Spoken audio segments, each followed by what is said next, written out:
நம்முடைய ஏழை எளிய குடும்பத்தில் பிறந்த மாணவ மாணவி சிறப்பான கல்வி, விஞ்ஞான கல்வி, உலகத்தரத்திற்கு ஏற்ற கல்வி, அறிவுபூர்வமான மாணவர்களை உருவாக்க வேண்டும் என்று அம்மா சிந்தனையில ஒதுக்கப்பட்ட திட்டம் மடிக்கணினி திட்டம்.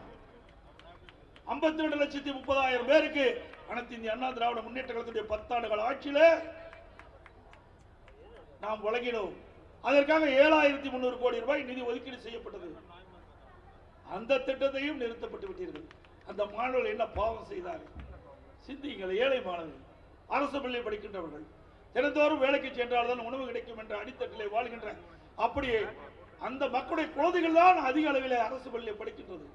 அப்படிப்பட்ட மாணவருடைய கனவை எல்லாம் சிதைத்த அரசாங்கம் திராவிட முன்னேற்ற கழக அரசாங்கம். இந்த மாணவ செல்வங்கள் வாக்களிக்கக்கூடிய ஒரு சூழ்நிலை அவர் வயது வந்துவிட்டது. இன்றைக்கு இந்த ஆட்சி பொறுப்பேற்ற 3 ஆண்டு காலத்தில் மடிக்கணினி கிடைக்காத அருமை மாணவ செல்வங்கள் சிந்தித்து பாருங்கள். இந்த தேர்தலில் உங்களுக்கு யார் துரோகம் விளைவித்தார்கள்? அவருக்கு இந்த தேர்தலில் தகுந்த பாடத்தை புகட்டுங்கள். அறிவுபூர்வமான மாணவரை உருவாக்கிய கட்சி திமுக, தடுத்த கட்சி திமுக. அறிவுபூர்வமான மாணவர்களை உருவாக்கியது அண்ணா திமுக. அதை தடுத்து நிறுத்த முற்பட்டது திமுக.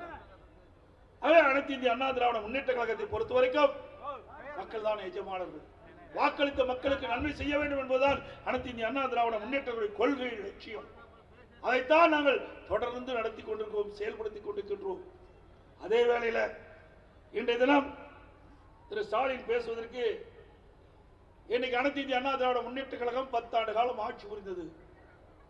அந்த 10 ஆண்டு கால ஆட்சியிலே தமிழகத்தை சீரழித்து விட்டால் என்ற ஒரு குற்றச்சாட்டை தெரிவித்திருக்கின்றார் திரு ஸ்டாலின் அவர்களே. இந்த மேடையிலிருந்தே நான் கேட்கின்றோம், என்னென்ன சீரழித்தோம் என்ற பட்டியலை சொல்லுங்கள். அதற்கு தகுந்த பதிலை நாங்கள் சொல்கிறோம், தகுந்த பதிலை சொல்கிறோம். எங்களுடைய ஆட்சியில் தான் தமிழகம் சீரழிந்ததா? ஸ்டாலின் அவர்களே, இதற்கு நீங்கள் பதில் சொல்லுங்கள். உங்களுடைய ஆட்சியில திருச்சி மாவட்டத்தில் என்னென்ன திட்டங்கள் கொண்டு வந்தீர்கள், தமிழ்நாட்டுக்கு என்னென்ன திட்டங்கள் கொண்டு வந்தீர்கள், சவால் விட்டு சொல்கிறேன், சொல்லுங்கள். அதற்கு நாங்கள் பதில் சொல்ல தயார். அதை விட்டுட்டு போற இடத்தெல்லாம் வேற ஒண்ணுமே பேசல, என்ன சரக்கு இல்ல, அதனால ஏதோ பேசி அந்த கூட்டத்தில் பேசிட்டு சென்ற மாதிரி ஒரு தோற்றத்தை அளிச்சிட்டு. செய்திகளை உடனுக்குடன் தெரிந்து கொள்ள உடனே சப்ஸ்கிரைப் பண்ணுங்க.